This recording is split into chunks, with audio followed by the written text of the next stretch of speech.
And good evening, good afternoon, good morning, wherever you're tuning in from here on this lovely April 1st day.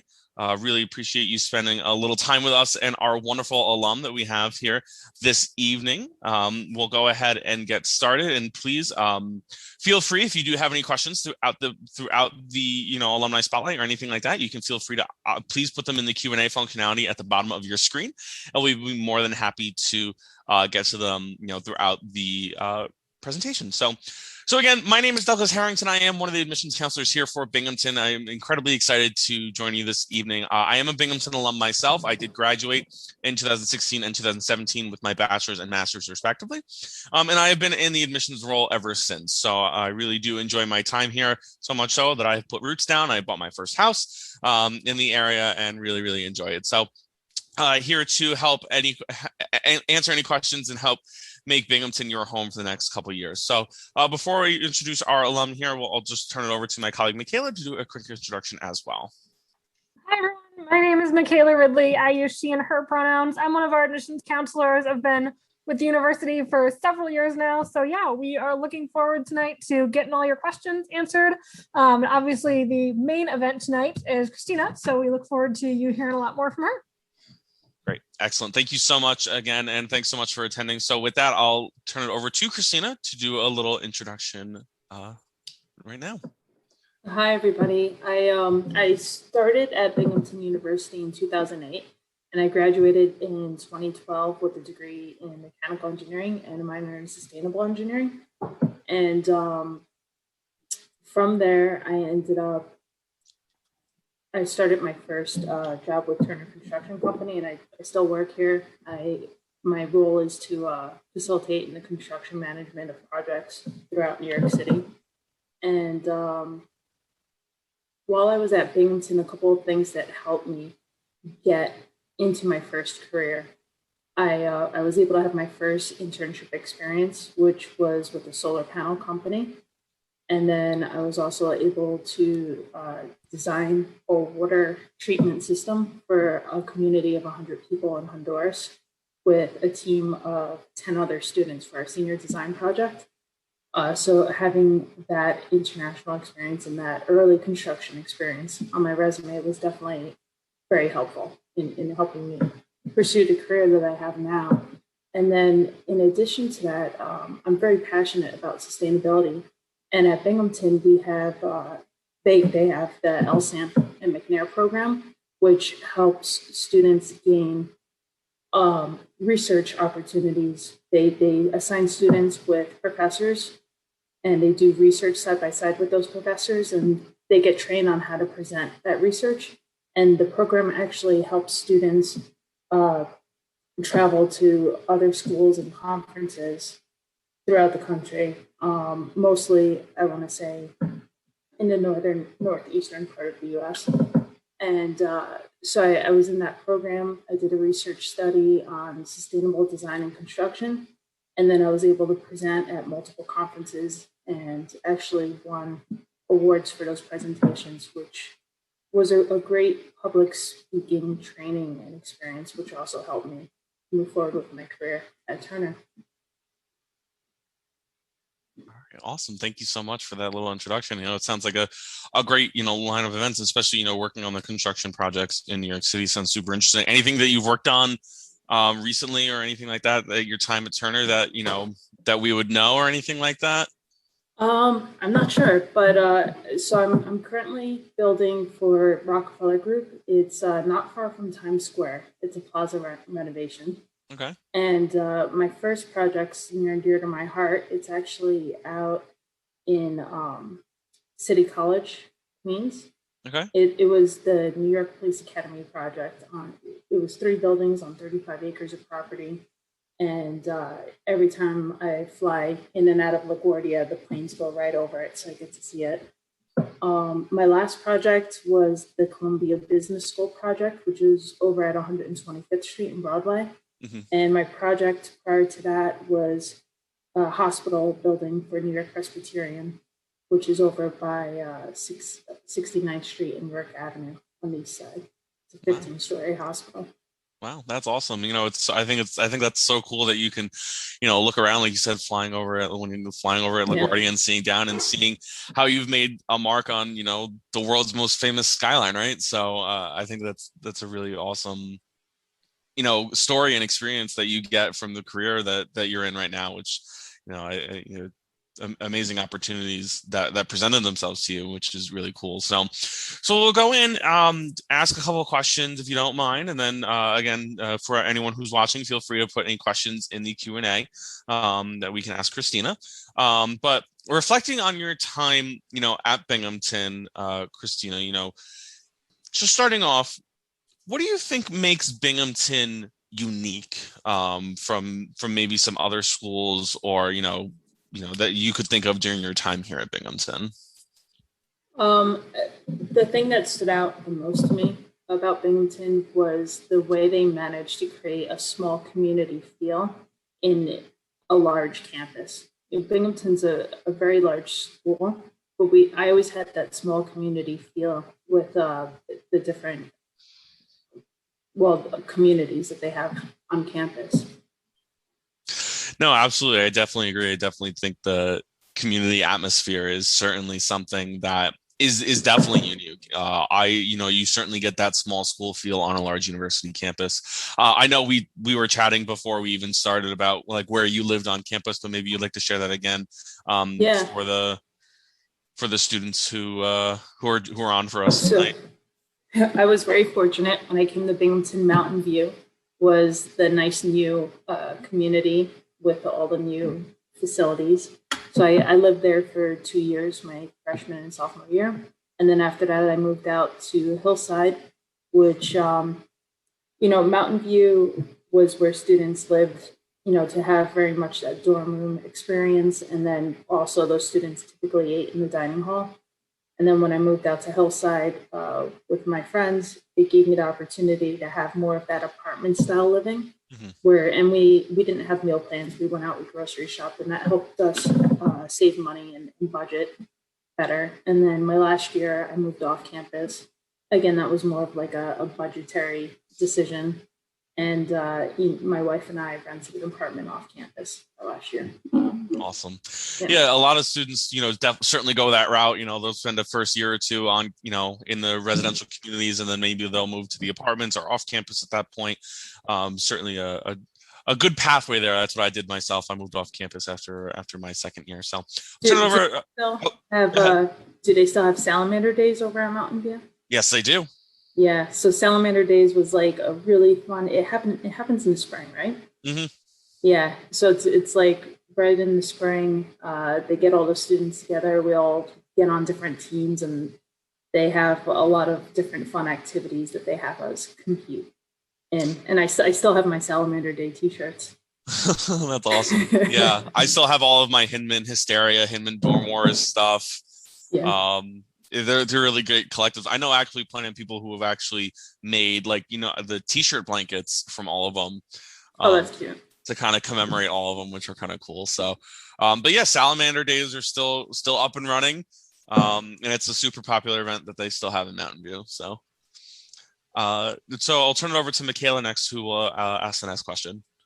Yeah, so a lot of our students have questions about kind of academics on campus. So one of the ones I like to ask is, can you tell us about your favorite professor on campus or your favorite class that you took? I know a lot of times like your favorite classes are even a class that you didn't expect to enjoy and then you ended up really liking. Yeah, so I pursued a bachelor's in mechanical engineering, and the engineering tracks are quite strict with the classes that they want you to take.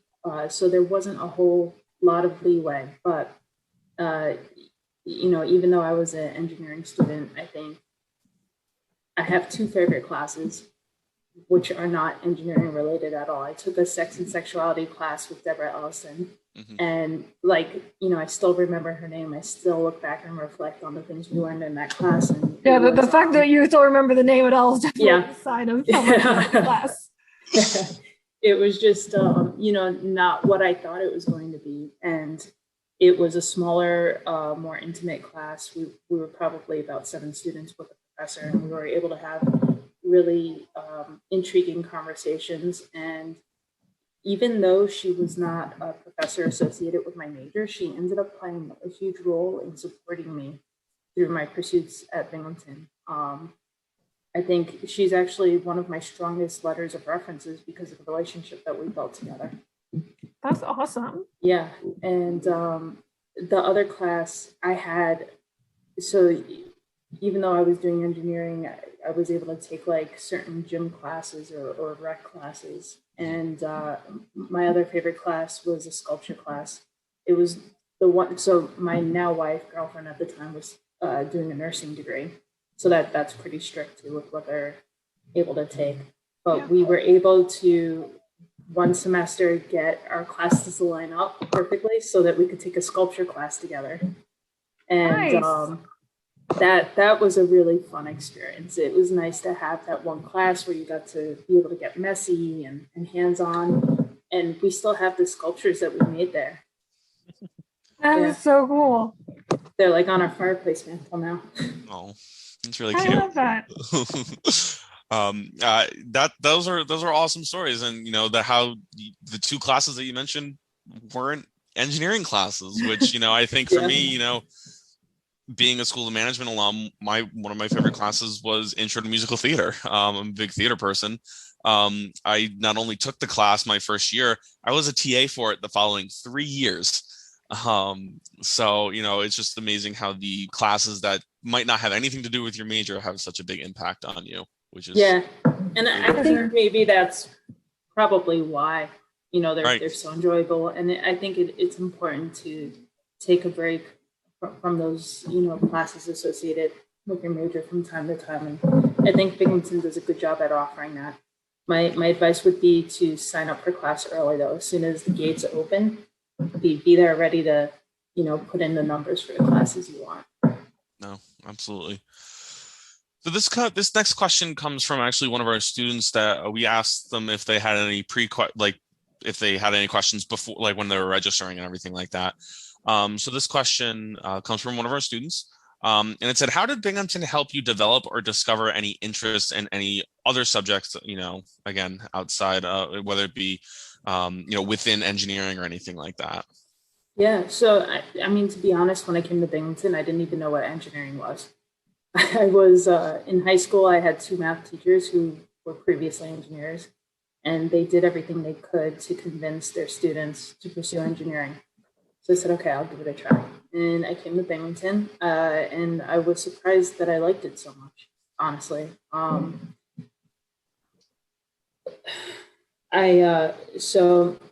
ended up pursuing mechanical engineering, which is something that I didn't know anything about. And I ended up enjoying that a lot.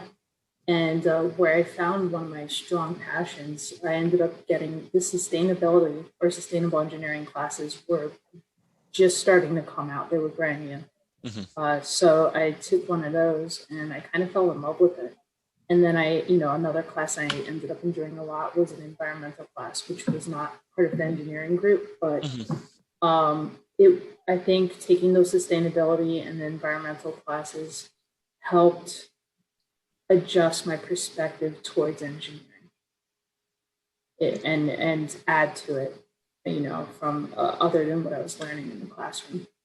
Yeah, that's awesome. And I think you would be, I don't know if you know this yet or know this, but how Binghamton, you talked about the sustainability engineering and the sustainability and how you were very focused on that, how Binghamton has actually been ranked number 1 in sustainability research in the country. Great. Yeah. So it's really, just tying all that back in together. It's really, we are, certainly sustainability focused here at Binghamton. So always love to point that out because I think it's a really cool fact. I'll turn it back over to Michaela if you want to ask the next question. Yeah, this is another question or a topic that came up with one of the students when they were pre-registering for this event. Can you talk a little bit more about the rigor of classes? What were they like? Did you feel like classes were like super easy? Did you feel like they were really challenging? Can you just kind of talk more about what academic life is like at Binghamton? Yeah, so to share a little bit more about my life, my parents didn't go to college, not in the same way, at least. So coming into school, I didn't know much of what to expect. And I'll say my first year there, I didn't know what a GPA was or that it even existed, which was not good. So, that first year was definitely a lot of acclimating, getting used to things, but I don't think I felt too stressed because I might not have been taking it as seriously as everyone else.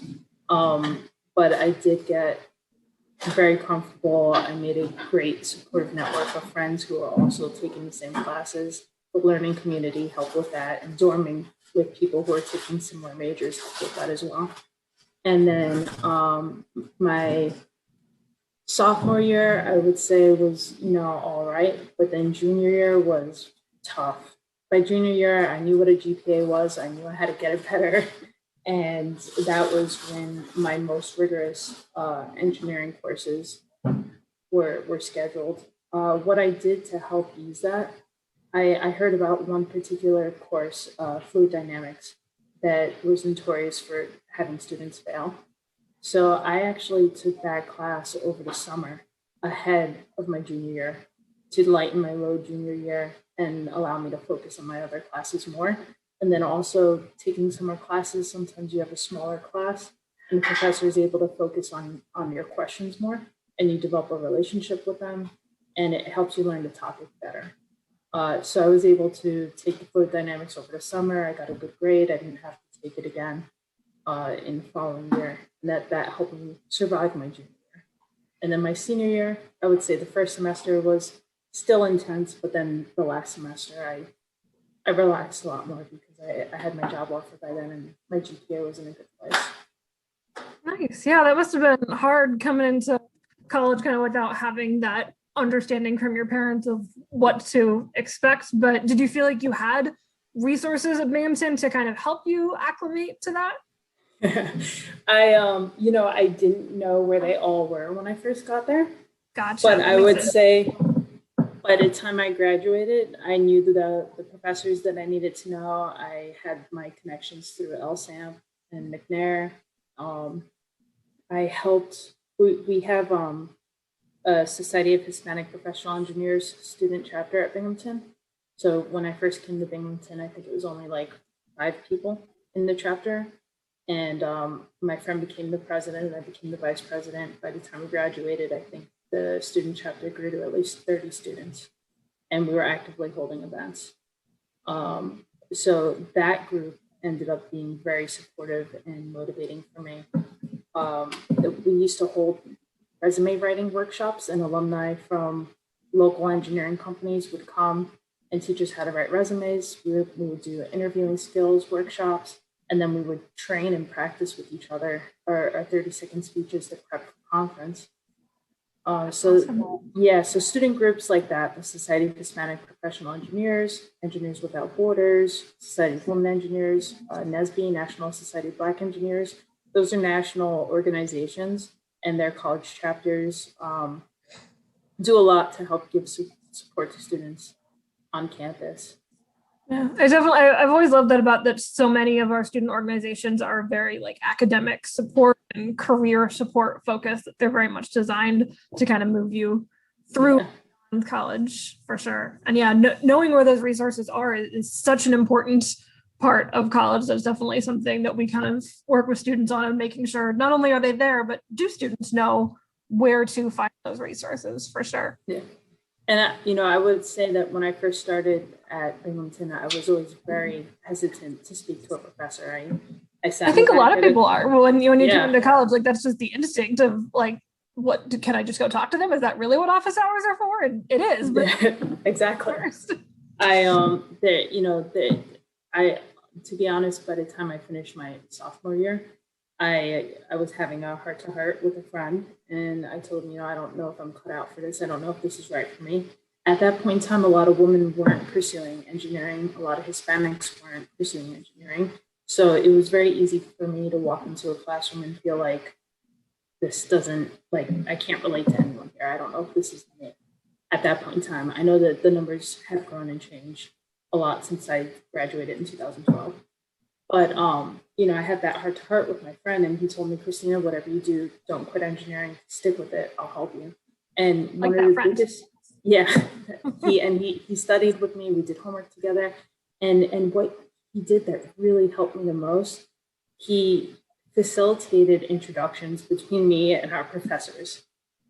Nice. And he actually, got on a first name basis with his professors. He sat in the front of the class. He asked questions. He was very, mature in the sense that he knew he was there to learn, and that his professors were his resource to learn. And once I learned that more in my junior year, where I was sitting in the front with him. I was getting to know my professors and going to office hours, and that made all the difference. And when there were, on occasion, I'd take a test and I wouldn't quite get the grade that I needed, I had enough of a comfort level with the professor to say, hey, I'm working hard. You see me showing up. You see me asking questions. Is there any extra credit I could do? And if the professor sees you doing all that extra work, they don't want to fail you. They don't want you to do poorly. They don't want to hurt your GPA. They want to give you that opportunity to grow and improve. But if you're sitting in the back of the class and they don't know your name, they're not going to say yes to that extra credit opportunity. So that's so important to build that rapport. Yeah. That's great. Yes, thank you. That's always good stories to hear. So just a couple more questions. Of course, like I said, any of our attendees, if you want to ask Christina any specific questions, please put them in the Q&A. More than happy to get to them. So, but in terms of our pre-selected questions, we do have just a couple more left. So I'll turn it over to, Christina, in regards to what do you think, looking back over your time here at Binghamton, what do you think your quote unquote most fondest memory of Binghamton is? There are a lot, mostly because of the people and the friends that I made there. The friends that I made on campus were all still a tight friend group. We celebrate Friendsgiving together every single year, and we were just a rambunctious bunch. So we went to the soccer games. The guys would paint their chests. I'd wear a white T-shirt like that. And then there's the nature preserve at Binghamton. We anytime we had some extra time, especially when the weather was great, we'd go for a hike in the nature preserve and climb to the top of the mountain and hang out up there. That always sounds like a good time. And certainly the friendships that you make here are really worthwhile. I mean, I made a lot of my closest friends. I'm averaging one wedding a year now that I'm in because of the people that I met at Binghamton and being in their weddings and everything like that. Wow. Yeah. So, certainly the friendships are certainly an amazing thing that you certainly form here at Binghamton. So I'll turn it over to Michaela to ask our last pre-selected question. Yeah, this will be, unless we do get a question in the Q&A, this will be our last question for the night. So you have kind of talked about this a little bit, but kind of as a final thought, what would be the advice that you would give to an incoming or prospective students at Binghamton? What would be the things that you would remind them to do during their first year, just things to remember as they enter college? Befriend your professors, talk to them, get to know them, for sure. Also get involved. I was so involved with so many student groups and activities on campus. Do you guys still have late night? Yep. Yes, we do. Yeah. So I used to host like events for students at late night. That was a lot of fun. And you guys should probably share more about what late night is. But that same level of enthusiasm and that experience I got from organizing events and engaging with people in that way, those are skills that I was also able to take to Turner Construction Company. I ended up developing an employee resource group here that very closely mimics my experience with the Society of Hispanic Professional Engineers at Binghamton. That's awesome. So, yeah, my advice is get involved and, don't be shy with your professors. That's certainly great advice. I can certainly say the same thing. Try to say yes to as many things as possible. You never know what it could certainly lead to, the connections that you make through the variety of events and classes and everything that you do here certainly could have an impact later on. So unless anyone has any last minute questions, we're getting to about time. So just to wrap things up real quick, certainly want to extend personal thanks to Christina for joining the call this evening. Hearing from alumni and hearing your insight is super valuable, certainly to our admitted students and to anyone who's interested in Binghamton. So really, really appreciate it. And Michaela, thank you also for jumping on the call this evening as well. To our students who are watching or anyone else who's watching, if you do have any questions or anything like that for any of us, please feel free to reach out. We'll be more than happy to answer anything that comes our way. So with that, again, Christina, thank you so much for volunteering your time and sharing a little bit about your time here at Binghamton, and hopefully we get to talk again soon. So thanks for having me. Yes, thanks so much. Absolutely. So enjoy. Have a great night, everyone. Enjoy the rest of your night, everyone.